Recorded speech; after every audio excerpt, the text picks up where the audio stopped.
السلام عليكم ورحمة الله وبركاته. waxaan rajeynayaa inaad fiican tihiin dhammaantiinba meel walbood iga daawanaysaan. Baryaan kala maqnaynee bulsho yahay ma nabadba muddadii u dambeysay channelka waan ka maqnaa. Runtii waxaan maray muddadii u dambeysay marxalad yar oo ah fikir, cadaadis, lunsanaan, wahsi iyo caajis. Intaan marxaladda ku guda jiray waxaan isweydiiyey marka marxaladdan maxay tahay sababta ku keentay inaad marxaladdan gasho, sidaad uga bixi karaysaa iyo maxay tahay darsiga ama cashirka aad ka qaadan karayso marxaladdan iyada shaqshaqid iyo shaandhayn aan sameeyey kadib waxaan doonayaa inaan idinla wadaago marxaladda iyada ee caajiska iyo wahsiga iyo fikirka iyo lunsanaanta ah wixii keenay igu keenay ama sababteeda lahaa iyo sidaan uga baxay iyo waxyaabihii duruustii aan ka qaatay inaan idinla wadaago. Waxaan kaloon ogahay inaanan ahayn qofka kaliya ee marxaladda aan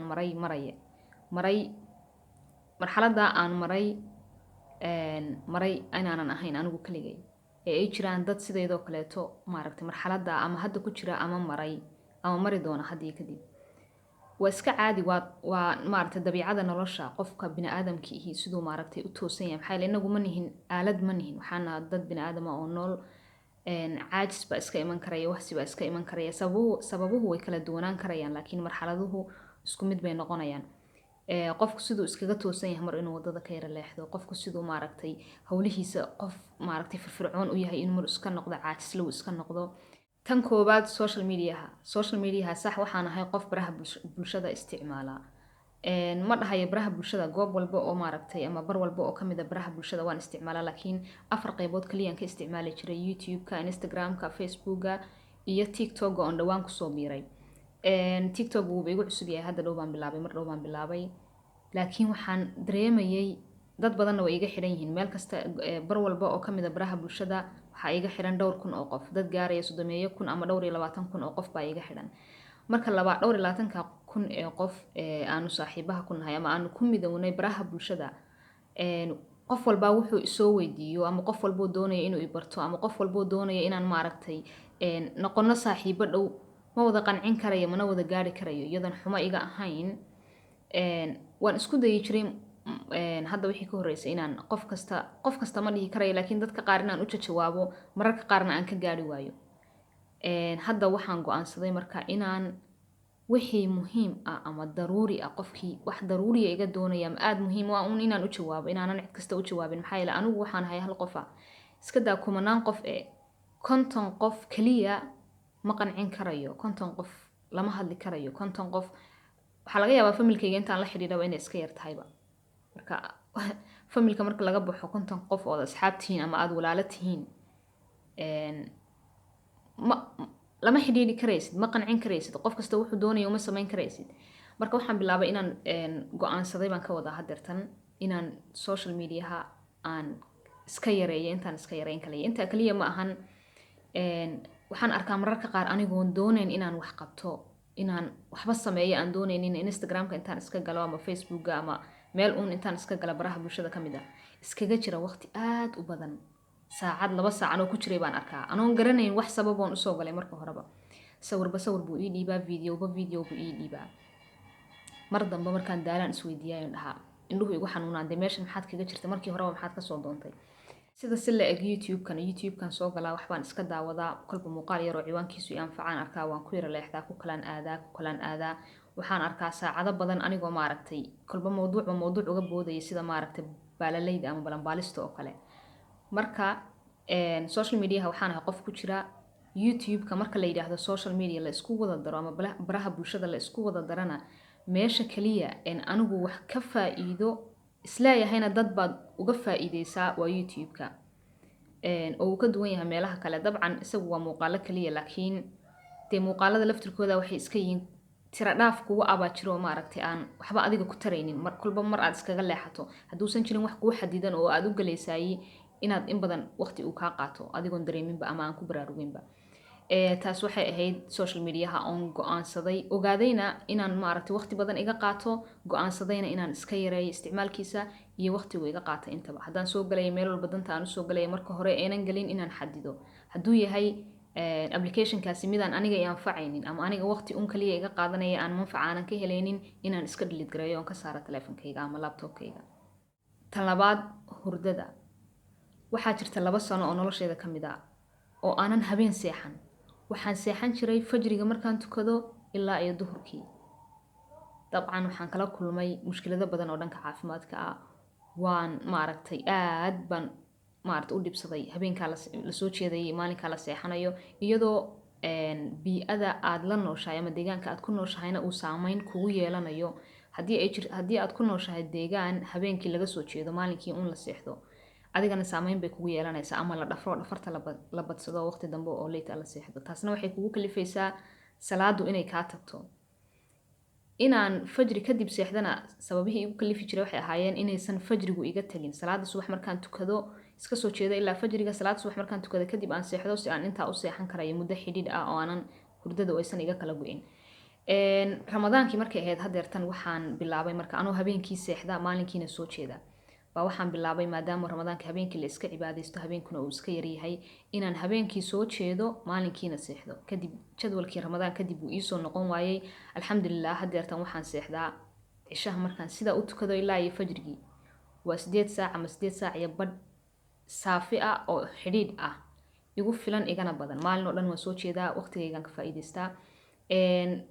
hurdada oo maaragtay qiilqiil iga gasha ama waqtigeedii de iga daba marta iyana waxay igu keentay maaragtay inaan marxaladda iyada aan maro. markaysan hurdadu kuu saxnayn waa dhib. wallaahi hurdadu waa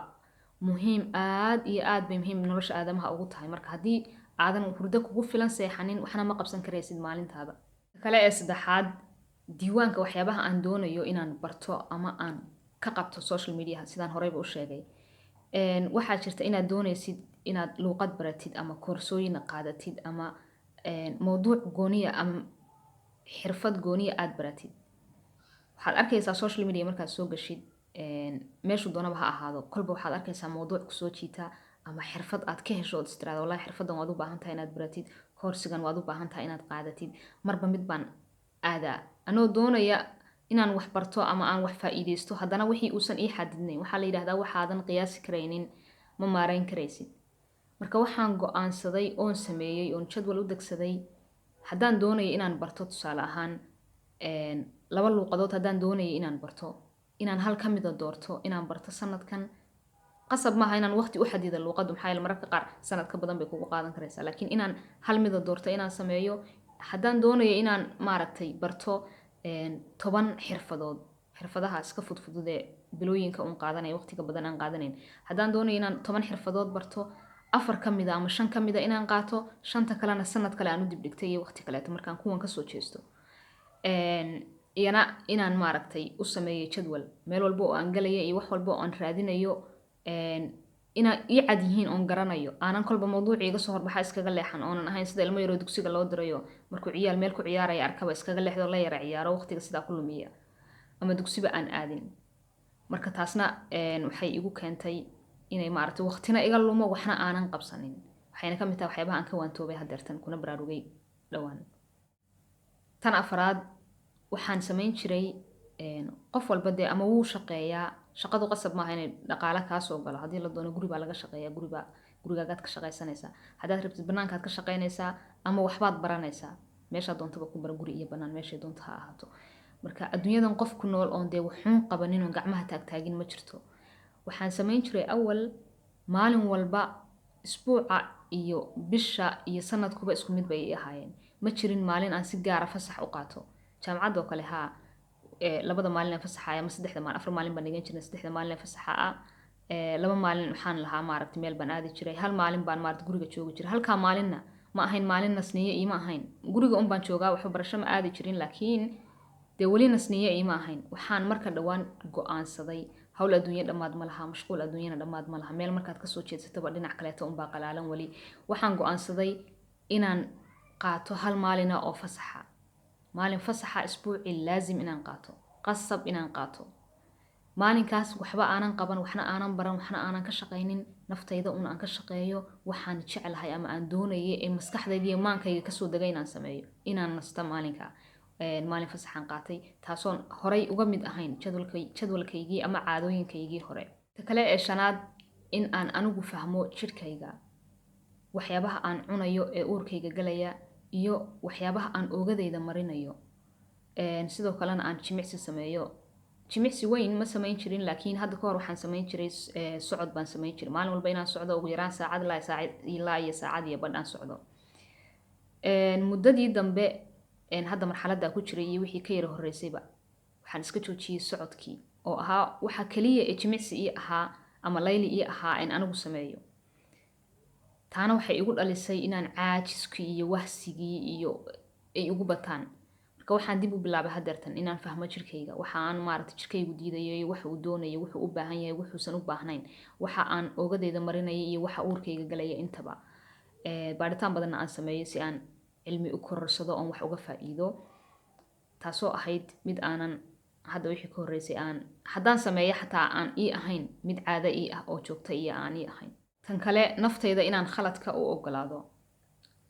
waxaa laga yaabaa inaadan si fiican u maqal naftayda inaan khaladka u ogolaado khaladka naftayda inaan u ogolaado inay khaldanto naftaydu adigana sidoo kale aan rajaynaya maxaa yeele innagu waxaynu nahay bini aadam haddii aadan khaldaminna nolosha waayo aragnimo ka dhexli maysid waxba ka baran maysid haddii qasab maaha mar walba adigu inaad khaldantid mararka qaar waxaa dhacda inaad ka faa'iido khaladaadka dad kale ay sameeyeen marka waxaan dhowaan bilaabay oon hadda bilaabay weliba inaan naftayda khaladka u ogolaado maxaa yeelay mar walba oo aad khaldantahay qasab maaha khaladkaad hadda samaysay isla kii inaad kusoo celiso waxaa la yidhahdaa waa doqonnimo khaladkaad samaysay inaad darsi ka dhexli weydo ood kusoo celiso ood mar walba samayso mar iyo laba iyo saddex iyo afarba intaad samayso waa isla khaladkii un waxna kamaada baran maxaa yeele haddaad wax ka baratay mar dambe waad ka dheeraan lahayd khaladka noocaas oo kale inaad samayso marka naftayda inaan u ogolaado inay khaldanto haddii ay khaldanto meesha aan maarata iska canaanan lahaa ama aan dhihi lahaa isheeg aan ka shalaayi lahaa in aanan ka shalaayin ee aan dhaho bini aadan baa tahay waa caadi waad khaldami kartaa ee noloshaada horay u raaco maxaa yeele hal khalada oo aad samayso oo dul istaagto ka shalaydo isku canaanato baa wuxuu kuu keeni karayaa inaad samayso ama kugu kalifi karayaa khaladaad badan halka khalad intii aad ku mashquulsanayd 10 khalad oo kasii waaweyn isaga inaad samayso noloshu khalad uma istaagayso qofna uma istaagayso waxna u istaagi mayso noloshu way soconaysaa noloshu si ay u socoto duruusna aad uga dhaxasho cashar aad uga qaadato waxaad u baahan tahay inaad khaldanto haddaadan khaldaminna inaad wax raadiso oo aad wax barato khaladaadka dadka kaleeta ay galeen si aad uga baratid ugana leexatid khaladaadkaas oo kale waayo aragnimo kuugu noqoto marka waxaan bilaabay naftayda inaan khaladka u ogolaado sax khalad walba ma aha wuxuu maaragtay khaladaad waxaa jira aad naftaada inaad u ogolaato aysan ahayn laakiin khaladaadka iska yaryar ee iska caadiga ah naftayda inaan u ogolaado qaadana mas-uuliyaadka go-aamadayda dhammaanba ku taban iyo ku toganba go-aamadayda mas-uuliyaadkooda inaan qaado sagaalaad anigu inaan aniga ahay noloshayduna ay ka duwan tahay dhammaanba nololaha dadka kaleeto ama dadka kale noloshooda waxaa laga yaabaa inaad aragtid qof da ahaan adiga kaa yar ama hadduu doonaba ha kaa weynaado qof inaad aragtid heerka uu jooga aad ka heshid guulaystay wax badan qabsaday nolosha heer sare ka gaadhay waxunbaad dhabankii gacanta intaad is saartaa is tiraahdaa talo qofkaasoo kale haddaad iska ahaan lahayd adiga maxaa kuu diida inaad sidaasoo kale noqoto ood naftaada canaan ugu dhaqaaqdaa marka ma ogid qofkan heerkaa uu gaadhay inta uu dhibaato maray inta dhaqaale kaga baxday inta waqti kaga baxay inta dadaal iyo fikir ka gashay ma qiyaasi karays ma ogid dhibaatada u soo maray iyo huritaanka faraha badan uu sameeyay ma ogid marka ha barbar dhigin waxaa jirta muuqaalkii ugu horreeyay ee YouTube-ka soo galiyo oo ciwaankiisu ahaa ha barbar dhigin noloshaada nolosha dadka kaleeto maxaa yeele qofka kale heerkaa uu gaadhay meel siduu ku gaadhay ma garanaysid adigu adigaa tahay isaguna waa isaga marka waxaan muddadii dambe aan iyana maaragtay idhi oo nafteeda mar walba u sheegaa inaan aniga ahay dadka kalena ay dadka kale yihiin anigaan ahay qofka kalena waa isaga ama waa iyada waxba igama gelin laga yaabo qof iga yar inaan arko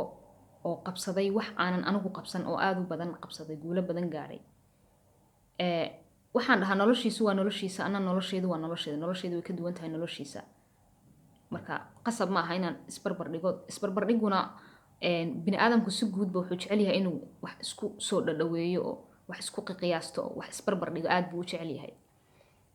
laakiin haddaad naftaada u sheekaysid inaad adiga tahay qofkaa kalena qofkaa kale yahay noloshaaduna ay ka duwan tahay gebi ahaanba nolosha qofkaa kale waxaa kuu sakharnaanaysa ama kuu sahlanaanaysa ama aad beeranaysaa caadada ah inaadan naftaada naf kale barbar dhigin waxaad haysata inaadan wax qof kale haystaayo barbar dhigin riyooyinkaaga waxaa laga yaabaa ama waxyaabaha aad rabbi weydiisato inaadan mararka qaar aadan horay u helin laakiin laguu soo yara daahiyo oo dib dambe kaaga rumoobaan heerka aan anigu taaganahay waxaa jirta waqtiyadii nolosheeda ka mid ahayd horey oon ku hamin jiray heerka aan maanta taaganahay inaan uun gaadho alxamdulilah waan gaadhay waan ku ducaystay waan gaadhay aniga noloshayda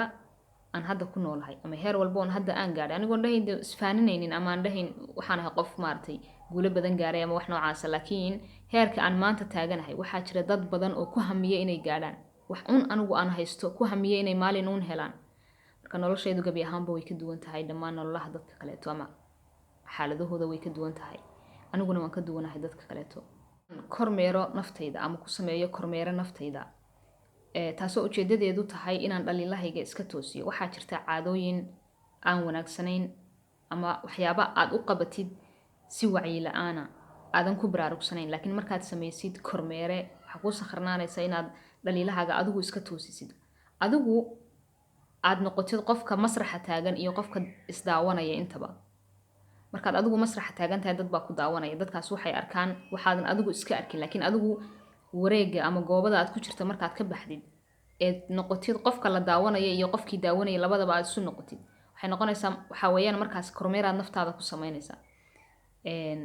wax walba oo aad samaynaysid inaad u fiirsatid wacyi aad u lahaatid si aad khaladaadkaaga iskaga toosisid ama dhaliilahaaga aad iskaga toosisid ka horba inta uusan qofna kuu sheegin maxaa yeele qofna qof naftaada qofna kaagama aqoon badna adiga tan ugu dambaysa walwalka inaan iska yareeyo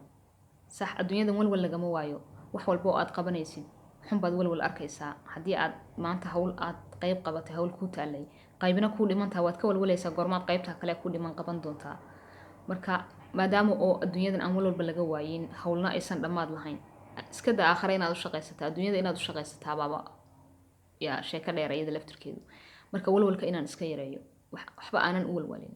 walwal la waayi maayo laakiin intaan iska yareyn karayo ama aan awoodo inaan iska yareeyo maxaa yeele walwalka faraha badan wuxuu keenaa xanuuno badan baa laga qaadaa